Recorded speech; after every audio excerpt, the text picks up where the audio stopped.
Akwa nyuba. Akwa nyuba. Oh, you be. Manika ugo. Oh, ganyore dia. Before kwa. Nwoke China eke gị. Ona nsi we kwa ya. Ata wako ma.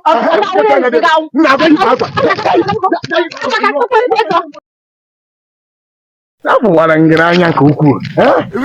Hapụ m n'anya hapụ. Ụtọ nọ na ụmụ amaazị mbọ ọnụ. Ịghọta. So I like nge. Ikpetakwara ana m ihe adịgoro gị na mma. Ma ifele dere eme. Ifere. Ifele dere eme. Agadi ekwen kadi kage. Nisi nwa ya. So na like him. You ni be wine na. Ekokwa agadi. Amusiri m ike ị na-ekpokwa agadi. Ata kwa ngene. Na ya mere ọ bụrụ forget ya no kwete m ka kwetegodu m ka ọ dịrị gị na mma. Kwete m ka ọ dịrị gị na mma. Nsogbu adịrọ.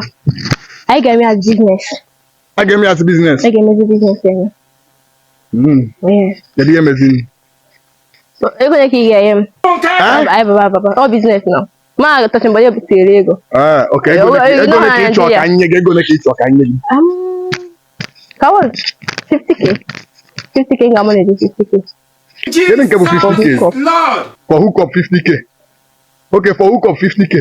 When hook up 50k. Akuna ego le. Cost 10,000. Okay, hook up 50k. Mana ashawo 10,000. Ewere ma ashawo. Apu hook up. Mma akụ 10,000. Okay, nke akaziri. Nke akụna ka mma. Ke ụzọ. Ọmụ ụkọ mgbada. Ebe a na nwere. N'ime ebe a.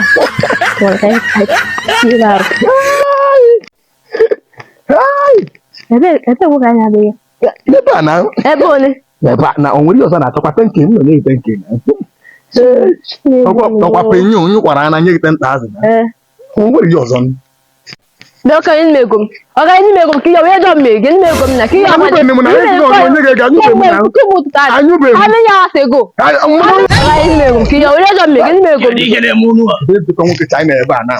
Ya bụ ụnụ bịara na estate ma na new site ma. Na-akọ eri ya. Kedu ife na-eme ebe a? Nwoke China ewekwana iwe biko anụ m na-agbapụsị ndị mmadụ eze.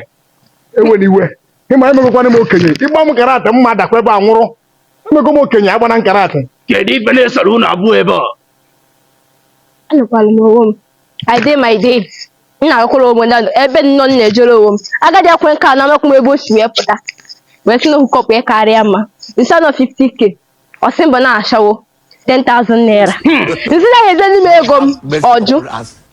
Anyị emego ị ga-emego fonish ebe a ọ bụkwa ya kọta ya. Ọ bụkwa ya kọta ya ị ga-. Anyụọna m.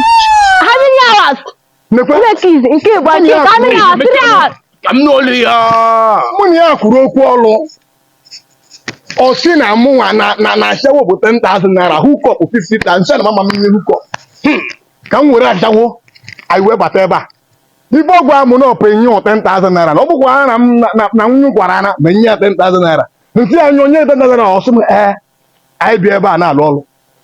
Eri m eri ọlụ anyụbe m anyụ isi m nye gị 10,000 naira.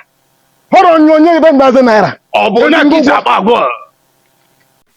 Ihe ọ na-akọrọ m ebe agba ụwa ọ bụ eziokwu ha? Eziokwu ka ọ bụ. Mana iwe mgbe how many hours ka ọ nọ 5 hours. Ọ dị bisi na-ekwu m 7 hours biko ihe dị digbe ego m. Ego m ka nchọ. Anyụgo m. Ibe anyị kwuru bụ na anyụọ nye 10,000 na anyụbe m. Mechie ọnụ gị ya. Gị mechie ọnụ gị ya. Ka m kọnkludu ikpe a. Akwa onyụba. Akwa onyụba. Onyụbe mana ike ọgwụgwụ m. Ọ ga-anyụrịrị ya bifo ọkwụ ọgwụ ụgwọ ha. Nwoke China eke gị. Ona nsi wee kwuo ya. Atawago m. Na-abịa yi akwa. Metụ maka na share button. Gbaa mbọ na-efolo m biko zi anụ. Ana m agba mbọ na-eme ka ị happy. Mekizie na m nwa happy. Follow be m. Ị na-efolo m, ị na-ashare ya, ị na-comment. May God bless you.